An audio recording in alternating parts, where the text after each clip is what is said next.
Hey guys, I want to shoot a quick video to answer a question that I got on Facebook regarding close quarter striking or training some of your close quarter game, or what I usually just refer to as your dirty boxing game, solo. So if you don't have a training partner with you. Obviously, before you start sending me messages about how you need to get in the ring and you need to, I know that. You absolutely do. The best way to train this stuff is with a partner.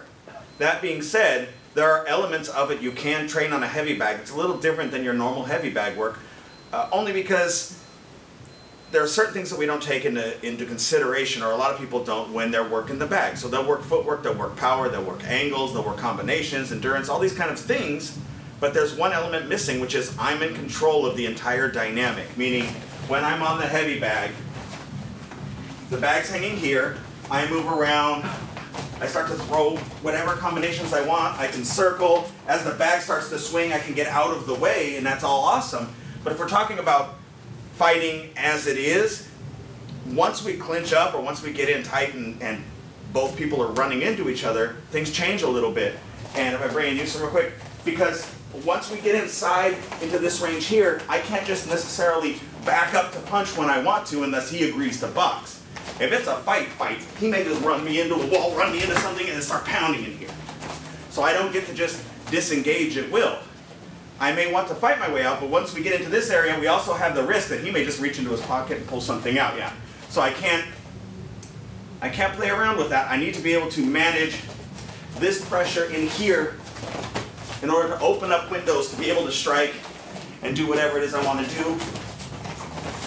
Also, if he's a grappler and his goal is to take me down, and I do want to stay out here, he's going to force the issue of tying up and trying to get in the clinch rather than exchange punches with me. So having the ability to fight in here and strike and not necessarily rely on holding on the whole time is going to be important. I need to figure that out. Thank you, sir. So one of the things that we'll play with on the heavy bag is loading up the weight of the bag on you. Loading it onto your shoulders. So I'll move around so you can see this from a couple different angles. But all I'm doing is, by loading this up, and I'm just leaning into it, the more I drive it up, the heavier it gets. But what happens is now I can't be flat-footed at any point, because the bag's going to push me off.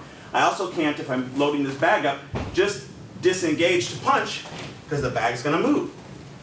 Now, I might be able to try and angle off, and that's cool, because the bag doesn't have arms to grab onto me when I try and angle off.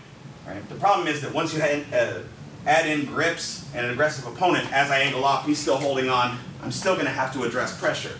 If he's trying to run me into a wall so he can pound on me, stab me, whatever, I need to kind of offset that pressure. So as we load this up, now it becomes an issue of how do I create a window to be able to strike. So using my left shoulder, if I give it a little bit of a bump, I can create a gap. That gap's going to go away, so it goes up and it comes back. Still slow, but at least now we're starting to feel it. I have to engage this back leg to keep it from knocking me backward and taking control of this exchange. So as I bump, this is where I can put my shots in. Whatever my shot is, so I'm bumping it up, throwing my shot, and catching. I keep my outside hand on my head the whole time, and I'm using this to load the weight. If I come around so you can see what my elbow's doing, I'm not using my hand to push with. I've got it loaded on my shoulder, and I'm using this elbow to keep it from going to my back. It's hard to talk. It's going to get muffled when I'm talking with my back to the wall, but hopefully you'll be able to hear me. So here's where I'm loading it. My corresponding leg, if I'm loading it on my left shoulder, my left leg is back, which gives me enough angle to drive back in and load that up. In here is where I can put my shots, and I'm loaded up again. Another thing it'll allow me to do is use my head to create pressure. So if I'm playing an inside head position with my head in the neck as I'm tied up, maybe with an underhook or something, it allows me to strike in here and feel how am I going to generate power and not expose myself too much to being off base thrown or punched myself. If my opponent decides he wants to back away, because I have good forward pressure, I can keep that gap from happening. And if he does jump backward, I'll be able to run him down because I'm already driving in. So learning to hit this bag, load it up, fire my shots wherever they're going to be, is very useful. And you can start playing with it. Whatever the tools are that you want to put in, elbows and headbutts and whatever. Okay, you can decide what pieces of your toolbox you want to drill, but learning to load that weight, create space, throw your shot in that little time frame where you open it up and before it closes again can be immensely useful and transfers over. In our adaptive striking program, which we'll put a link at the end of this video, you'll see how we play some of the attached striking and sort of crossover platforms from boxing or kickboxing and clinch work and jiu-jitsu and all things like that, how they tie in together into the program. So you'll see some of the techniques or some of the positions in that video. So thanks for checking it out.